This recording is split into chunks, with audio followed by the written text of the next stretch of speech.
தேர்தல் மீண்டும் வருவதற்கான நிறைய காரண காரியங்களை பட்டியலிட்டார் சுமன் கவி. இதெல்லாம் தான் இருக்குது ஃபேக்சுவலாக. அதனால தான் அதை மனதில் வைத்து அவ்வாறு பேசுகிறார். வாய்ப்புகள் இருக்கிறதுன்றார். எப்படி பார்க்குறீங்க மூத்த பத்திரிகையாளராக? இல்லை, தேர்தல் வருவதற்குள்ள வாய்ப்புகளுக்கான காரணங்கள் அவர் சொல்லலை. அவர் நாட்டு நடப்பில் உள்ள காரணங்கள் சொன்னார்.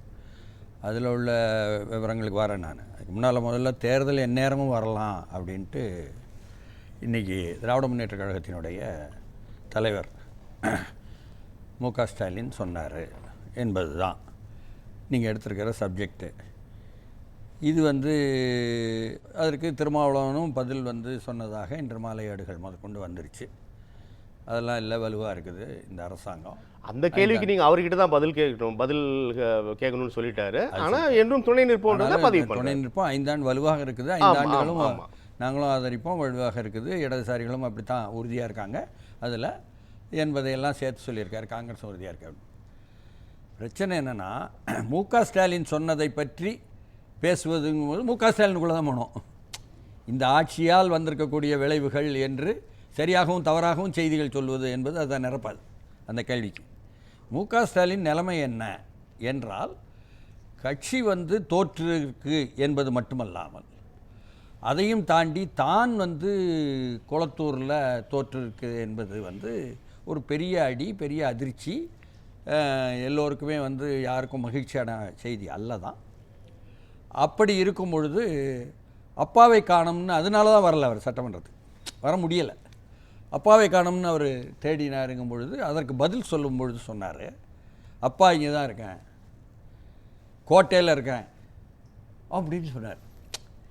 இதை எப்படி நீங்கள் எடுத்துக்கொள்வீர்களோ அது மாதிரி தான் எடுத்துக்கணும். அவர்கிட்ட வந்தால் தேர்தல் வரப்போகுது, தேர்தல் உடனடியாக வந்துடலாம் அப்படின்னு சொல்வதையும், ஐயோ பாவம் அவர் நிலைமை அது. அதனால் அதை சீரியஸாக எடுத்துக்கணுமான்னு தெரில. ஆனால் இதற்கு முன்னால் இதே மாதிரி அவர் சொல்லியிருக்கிறாரான்னு நீங்கள் கடந்த காலத்தினுடைய ரெக்கார்டெல்லாம் பார்த்தீங்கன்னு சொன்னால், அதே மாதிரி எடப்பாடி பழனிசாமி ஆட்சிக்கு வந்தவுடன் 17 அவர் ஒவ்வொரு 6 மாதத்தில் கவுந்தரும்னு சொல்லியிருக்கிறாரு. அதனாலேயே 4.5 ஆண்டு அவர் உறுதியாக நின்றார். இவரையும் அப்படி உறுதியாக நிற்பதற்காக இப்படி சொல்கிறாரா நமக்கு தெரியாது, அது வேறு. இப்போ விவாதமே 6 மாதமாக நாங்கள் அமைதியாக இருப்போம்னு சொல்லி போட்டு ஒரு பெரிய போராட்டம் நடத்தினாங்களே தமிழ்நாடுங்கும்.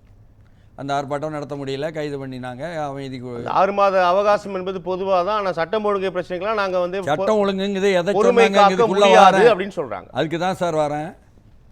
அப்போ அமைச்சர் சரத்குமார் மேலே வந்திருக்கக்கூடிய புகாரை சொன்னாங்க. உள்ளபடியே அவர் விஜய் ரசிகர் மன்றத்தில் இருந்தவர் தான், புரியுதுங்களா? ஆனால் அவர் எந்த கட்சியில் இருந்தார்? இது 1 ஆண்டு முன்னால் நடந்தது. ஐபிஎல் நடந்ததாக அவர் போட்ட வீடியோ அவரே போடுவார். அப்படி தப்பு நடந்தால் அது வேறு விஷயம். அது ஆய்வு பண்ணட்டும், அவங்க முடிவு பண்ணட்டும். அது அப்படி போட்ட அந்த வீடியோவை போட்ட நேரம் 1 ஆண்டுக்கு மேலே ஆச்சுன்னா எந்த கட்சியில் இருந்தாருன்னு யாருக்காவது போய் தாம்பரத்தில் விசாரிச்சிங்களா? திராவிட முன்னேற்ற கழகத்தில் இருந்தார். ஆமா, இங்கே நடத்தியது கூட மாணவர் அணி தான் நடத்தினாங்க நினச்சேன். இல்லை, திமுக மாணவர் அணி. ஆமாம், இளைஞர் அணின்னு தவறாக சொல்லிட்டாங்க. அப்போ அதை அவர்களுக்கு நல்லா தெரியும் திமுகவுக்கு. அப்போ அந்த திமுக மாணவர் அணியே நடத்துது அப்படிங்கும்பொழுது இந்த நாடகங்களையும் மக்கள் பார்த்துக்கிட்டு இருக்காங்க, புரியுதுங்களா? அப்போ திமுகவில் இருந்தார் எஸ்ஆர் ராஜா தான் அங்கே கோட்டையின் தலைவன், புரியுதுங்களா? திமுகவில் இது தாம்பரத்தில் விசாரித்து தெரிஞ்சுக்கணும் ஒன்று. அதே போல் இங்கே செய்திகள் சொல்லும்போது பிழையாக சொல்லக்கூடாது. இப்போ திருவைகுண்டத்தினுடைய சட்டமன்ற உறுப்பினர் பாலியல் ரீதியாக தவறு செய்தவருக்கு உதவினார்னு தான் அந்த பெண் சொல்லியிருக்கு. அவர் செய்தாருன்னு சொல்லலை. அது தவிர அப்படிலாம் சொல்லக்கூடாது. நம்ம சொல்லும்பொழுது ரொம்ப பொறுப்போடு சொல்லணும். ஏன்னா மக்களுக்கு போகுதில்லை விவாதம். அதேமாரி சி மகேந்திரன் எனக்கு நெருக்கமான, மிக மிக நெருக்கமான தோழர். அவர் சிபிஐ கட்சியிலிருந்து கட்சி ஆதரவு கொடுக்கும் பொழுதே வந்துட்டார், இவங்க சேர்த்துட்டாங்க. அப்படி இல்லை. ஆக்சுவலாக அவர் கடந்த சில ஆண்டுகளாகவே அந்த கட்சியில் முத்தரசன் பொறுப்பெடுத்த காலத்தில் இருந்து அவர் விலகியே தான் நிற்கிறாரு. அவர் கட்சியில் இல்லை என்பது தான் அவர் வீரபாண்டியன்னு சொல்லியிருக்கிறாரு. அது தவிர எங்களுடன் உலக சமூக மாமன்றம், நேபாள் வரை எல்லாம் வந்தார். அப்படி மாற்று சிந்தனைகள் கருத்துக்களுக்கு வந்துட்டு இருந்தார். ஒரு தேடலில் இருந்தார். அவர் இங்கே போய் நான் சேர்றேன்னு வந்தார். அதனால் அவரை போய் பிடிச்சி சிபிஐ பார்ட்டியிலேருந்து கொண்டு வந்ததாகலாம் நம்ம கதை வசனம் எழுதலாம். கதை வசனங்கள் பொருத்தமாக இருக்கணும், கொஞ்சம் எடுபடணும். அப்படி செய்ய முடியாது. அதே மாதிரி தான் இந்த விஜயபாஸ்கர் 2 விஜயபாஸ்கருக்கும் டைமே கொடுக்கல தலைவரை சந்திக்கணும் அப்படிங்கும்பொழுது. அதற்கு பிறகு இவங்க மாறி நிர்பந்தம் பண்ணி 2 விஜயபாஸ்கர் வராங்க. அந்த பகுதிகளில் என்ன மாதிரி அதிமுக இருக்குன்றதான் பார்க்கணும். இவங்கெல்லாம் போட்டும் பரவாயில்ல, நாங்கள் நல்ல ஆளுகளை தான் வேலுமணிக்கு பதில் சேமா வேலுச்சாமியை கொண்டாந்துட்டோம். சேமா வேலுச்சாமி தொண்டர்களில் இருந்து வந்த தலைவர். ஆனால் வேலுமணி வந்து எஸ்பி வேலுமணி இவர் மூலம் ராவணன் மூலம் வந்த தலைவர். ஏன்னா பசுபதி தான் வந்து பேஸு, சிவி சண்முகம் அல்ல. அதனால் பசுபதிக்கு தான் மாசு இருக்குது. அங்கே பார்த்திங்கன்னா தாமோதரன் தான் உண்மையில் அடிப்படையாக மக்கள் மத்தியில் பேர் உள்ளவர். அவர் தம்பி எம்சி சம்பத் இல்லைன்னு வெளியே போனதை மகிழ்ச்சியாகவும் கொண்டாடுறாங்க. இன்றைக்கி கூட எம்ஆர் விஜயபாஸ்கருக்கு அங்கே கொண்டாடினாங்க, வெடி போட்டுலாம் அதிமுகலேருந்து வந்துச்சு. அது அவங்க கதை, அதுக்குள்ளே நம்ம போகலாம். இப்போ என்ன பிரச்சனைன்னு சொன்னால், நாளை வந்து இவங்க எந்த மாதிரி சூழலில் சொல்கிறாரு நம்ம மு.க. ஸ்டாலின், பொருத்தமாகவோ பொருத்தமில்லாததையோ ஏன் சொல்கிறார், எந்த சூழ்நிலையில் சொல்கிறார், தாங்கள் வந்து வீழ்ந்து கிடக்கும் பொழுது ஒரு உற்சாகமூட்டுவதற்கு சொல்லியாகணும் என்பது எல்லா அரசியல் தலைவர்களுக்கும் உள்ள பிரச்சனை தான். அதற்கான காரணங்களாக நிறைய பட்டியலிட்டார். அதெல்லாம் நீங்கள் எதுவுமே இருக்கு இல்லையா? இல்லை, காரணங்களுக்கு இதுக்கும் சம்பந்தமே இல்லை. கலந்து நாள்தோறும் மந்தவனம் இருக்காங்க, சட்டம் ஒழுங்கு பிரச்சனை இருக்குது அப்படின்னு நிறைய விஷயங்கள். இதன் மூலமாக ஆட்சிக்கு விடும், மீண்டும் தேர்தல் வரும் அப்படின்ற ஒரு கணிப்பை நீங்கள் அதுக்குள்ளேயே போலையா? அதை ஏற்றுக்கலையா நீங்கள்? இல்லைங்க, அது சம்மந்தமே இல்லையே. அதாவது 107 இருக்காங்க அவங்க. இப்போது தேர்தல் வேறு வரப்போகுது, அதுலேயும் வரப்போகிறாங்க. அது தவிர அவர்கள் இல்லை 107லேயே வச்சுக்குவோம், அவங்க மாறவே இல்லைன்னு வச்சுக்குவோம், தேர்தலே வரலன்னு வச்சுக்குவோம், இடைத்தேர்தலை. ஆனாலும் இப்பொழுது வந்து ஆதரவு என்பது இருக்குது என்பது நமக்கு நல்லாவே தெரியுது. காங்கிரஸ் கட்சி இன்று இருக்கிறது, நாளை இருக்குமா அப்படின்னு சொல்லி அது நாளையை பற்றி பேசணும். நீங்கள் தான் எடப்பாடியவே அப்படி தானே சொன்னீங்க. இந்த 18 பேர் வெளியே போகிறது வர்றதுன்னெலாம் இருந்துச்சுல்ல, போக்குவரத்துலாம் அங்கேயும் இருந்துச்சுல்ல, அங்கேயும் நம்பிக்கையில்லா தீர்மானம்லாம் வந்துச்சுல்ல. அதனால் இவர்கள் வந்து ரொம்ப தெளிவான பெரும்பான்மையில் இருக்காங்க.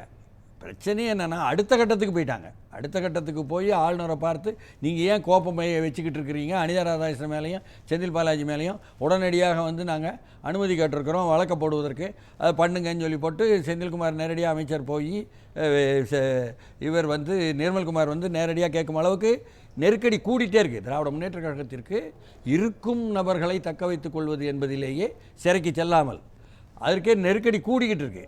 அந்த சூழலில் இருக்காங்க.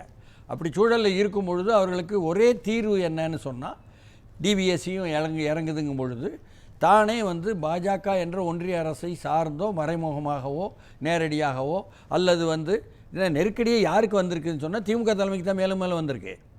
எப்படின்னு சொல்லும் பொழுது காங்கிரஸ் வந்து நேரடியாக வெளியே போனது என்பது, அதற்கு பிறகு மார்க்சிஸ்ட் கட்சியினுடைய மாநில செயலாளரை தாக்கி 3 கட்டுரைகள் எழுதுவது என்பது நம்ம தோழர் திருமாவளவனே எழுதுகிறாரு. எனக்கு ஒரே ஆச்சரியம். அவர் தான் வந்து சிபிஎம் சிபிஐ எல்லாம் வந்து நெருக்கமாக இருக்கணும் திமுகக்குன்னு அதிகமாக சொல்கிறவர். என்ன தெரிஞ்ச தோழர் தான். அப்படி இருந்தும் வந்து அந்த அளவுக்கு தாக்க வேண்டியிருக்குன்னு சொன்னால், ஒரு தாங்கள் இயலாத நிலையில், தாங்கள் இருத்தலே கேள்விக்குறியான நிலையில், அதற்கு ஒன்றிய அரசினுடைய ஆதரவையும் பெற வேண்டிய நிலையில் நாங்கள் கம்யூனிஸ்டையும் கடுமையாக தான் எதுக்குறோம், காங்கிரஸையும் எதுக்குறோம். அதனால் பார்த்துக்கிடுங்க, 2 பேருக்கும் எதிராக இருக்கிறவங்களே ஒன்றிய அரசே பார்த்துக்கிடுங்க, எங்களை கொஞ்சம் அப்படி காப்பாற்றுங்க என்பதை மறைமுகமாக சொல்வது போல தான் இருக்குது. அப்போ சொல்கிற புள்ளியில் விமர்சனம் வைக்கலாம், கருத்துக்கள் சொல்லலாம். ஆனால் மீண்டும் தேர்தல் எப்போது வேண்டுமென்றாலும் தேர்தல் வரலாம் அப்படின்றது நம்ம சாதாரணமாக கடந்து போக முடியுதா? அப்போ பின்னால் அரசியல் கணக்குகள் ஏதேனும் நகர்த்தி கொண்டு இருக்கிறார்களா அப்படின்ற ஒரு கேள்வி எழுகிறது. நகர்த்தினாலும் நகர்த்த முயற்சி எடுப்பாங்க என்பதில் மாற்று கருத்தே இல்லை.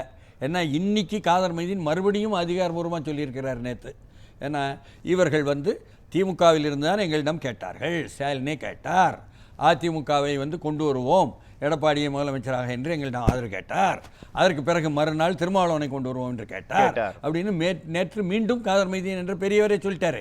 அவரை தாக்கி ரசிகர் மன்ற தலைவர்னு சொல்லி ஆராஜா அவங்கள சொல்ல வைப்பது, இப்படியெல்லாம் வந்து ஆராஜா இல்லை, இவர் மூலமே நம்ம ஆர்எஸ் பாரதி மூலம், ஆர்எஸ் இல்லை அதே சமூகத்தை சேர்ந்தவர்கள் மூலம் சொல்ல வைப்பது தான். திமுக பாணின்னு ஒன்று இருக்குது, புரியுதுங்களா? அப்துல்லா மூலம் சொல்ல வச்சாங்க, ராஜா வச்சு விசிகா மேலே சொல்ல வச்சாங்க. அது கலைஞர் காலத்திலிருந்து அதுதான் பாணி. சண்டை வந்துச்சுன்னு சொன்னால் எதிராளி யாருன்னு தனிநபராக பார்க்குறது, என்ன ஜாதின்னு பார்க்குறது, என்ன மதம்னு பார்க்குறது, அவங்க இல்லை நம்ம ஆளுகளில் யாரை வச்சு சொல்கிறது. இது மாதிரி எல்லாத்தையும் ஜாதி மதம் இப்படி தமிழ்நாட்டு அரசியலை ஒரு மாதிரி குழப்பி விட்ட பிறகு சாதி மதம் பணம் 3ம் பார்க்காமல் வந்திருக்குது ஒரு ஆட்சிக்கும் போது ஆத்திரம் வராதா? ஏன்னா பொறாமை வராதா? ஏன்னா அடி தாங்க முடியாமல் உள்ள வயிற்றெரிச்சலுடைய கூச்சலாகத்தான் அது. அது மட்டும் இல்லை, நாளை என்பது பெரிய முக்கியமான நாளுங்க, சாதாரண விஷயம் இல்லை. இந்தியா கூட்டணியில் இருக்காங்களா இல்லையா, அவங்க ஒன்றும் வெளியே போகலாம், இருக்காங்கன்னு பாசாமன்னு சொல்லிக்கிட்டு இருக்கும்போதே நாளை எல்லோரும் சேர்ந்து மறுபடியும் தமிழ் வெற்றி கூட்டணியாக அதுக்கு பேர் அப்படின்னு ஒன்று உருவாக்குறாங்க. அது இந்தியா கூட்டணி வரும் என்பதாகலாம் சொல்லப்படுதுன்னு வைங்க. இந்த அளவுக்கு வரும்பொழுது என்ன ஆகுதுன்னு சொன்னால், திமுக லெஃப்ட் இந்த லர்ச்சுமா ஆங்கிலத்தில் தனிமைப்பட்ட ஒரு நிலையாகிறது. ஸோ தனிமைப்படுதல் என்பது வேறு, தனித்து நிற்கிறோம் என்பது வேறு. தனிமைப்பட்டதனால் தனித்து நிற்கிறோம் என்று சொல்வது சும்மனாச்சு சொல்லிக்கொள்வது என்பதாகவும் புரியுது. அதனால் இத்தனை விஷயங்களும் இதற்கு உள்ளே இருக்கிறது. அதனால் நாம் சாதாரணமாகவும் பார்த்துவிட முடியாது. தவறான தகவல்களுக்கும் தரவுகளும் செய்ய வேண்டாங்கிறதுக்கு தான் நான் சொல்ல வந்தேன். நாளை ஏன்னா இது வைகோ என்பது அவர் கட்சி எவ்வளோ வலுவாக இருக்கிறது என்பதை விட ஒரு பெர்சனாலிட்டி. அதனால தான் திராவிட முன்னேற்ற கழகம் மீண்டும் சேர்த்து கொண்டது, அவருக்கும் இடம் கொடுத்தது எல்லாமே. அப்போ வைகோ திருமா கண்டிப்பாக ஒரு பெரிய பெர்சனாலிட்டி. இன்றைக்கி பதிலும் சொல்லிட்டார் நாளைய கூட்டத்தை பற்றி. மார்க்சிஸ்ட் கட்சியை பொறுத்தவரை, அவரை பொறுத்தவரையும் ஒரு சரியான பேஷன்முகம் பெர்சனாலிட்டி. இப்போ எதிர்த்து கொடுத்ததனால் கருத்து, அவர்கள் பதில் கொடுக்க வேண்டிய கருத்து எல்லாம் மார்க்சிஸ்ட் கட்சி கொடுக்க தீக்கதர் மூலம் முரசொலி வந்த கட்டுரைக்கு அவர்களும் அதே மாதிரி ஒரு மதிப்பிற்குரிய. அதேமாரி வீரபாண்டியன் சொல்வது சிபிஐ. அதேமாரி மாணிக் தாக்கூர் பொறுப்பெடுத்திருக்கிற நேரம் பாருங்கள். அப்போ அவர் கராராக திமுக செய்யக்கூடிய தவறுகளை நாங்கள் எதிர்க்கிறோம், அதனால தான் எதிர்த்தோம் அப்படின்னு சொல்லி போட்டு கராராக அதை சொல்லி கொண்டிருக்கிற நேரம். இப்படி எல்லா பெர்சனாலிட்டியும் சேர்ந்து விஜய் என்ற பெர்சனாலிட்டியுடன் நாளை கூட போகிறாங்கங்கும் பொழுது இந்த கூட்டணி பெரிய மரியாதைக்குரிய கூட்டணியாகவும், அதிர்வை ஏற்படுத்தும் கூட்டணியாகவும், அறுதியிடும் கூட்டணியாகவும் பதிவு செய்யக்கூடியதாக அகில இந்திய அளவிலும் உலக அளவில் உள்ள செய்தியாகவும் மாறும்.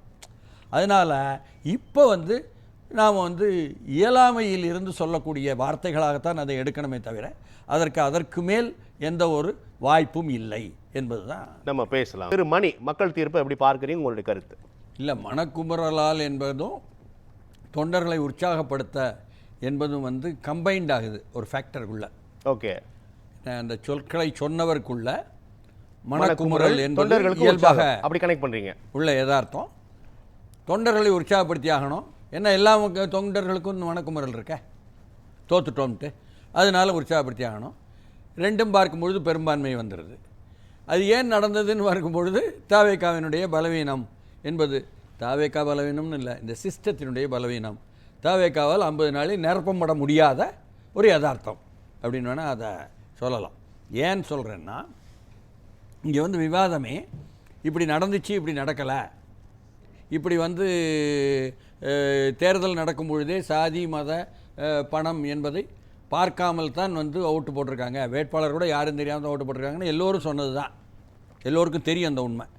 அப்படி இருக்கும் பொழுது 1-2 இடங்களில் 5-6-7 இடங்களில் சாதி மதம் என்பதும் கூட சேர்ந்துச்சு என்பது இருக்க வாய்ப்பு இருக்குது, இல்லைன்னு சொல்லவே இல்லை.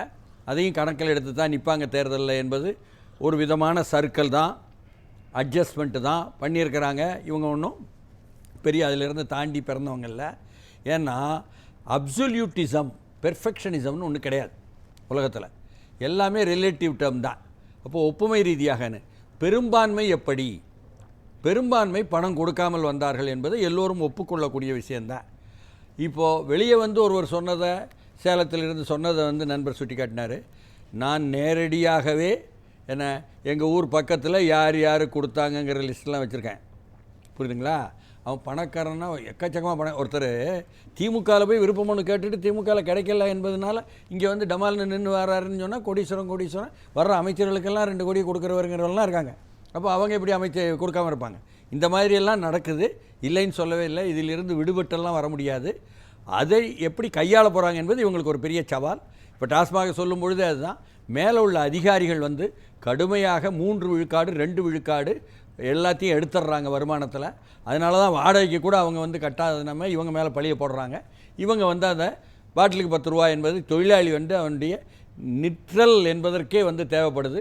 இப்படி யதார்த்தங்களுக்கு உள்ளே போனால் அது நீங்கள் தாவேக்காவோட பலவீனத்தால் அப்படி இதோட கனெக்ட் பண்ணுறீங்க. பலவீனம் இல்லைங்க, சமூகத்தில் இப்படி இருக்குங்க யதார்த்தம். ஃபைன். உடனடியாகவோ இல்லை நிரந்தரமாகவோ தீர்க்க முடியுமானா தீர்க்க முடியாதுங்க. ஆனால் முடிந்த அளவு அதை எதிர்த்து சவால் விடுறாங்கல்ல.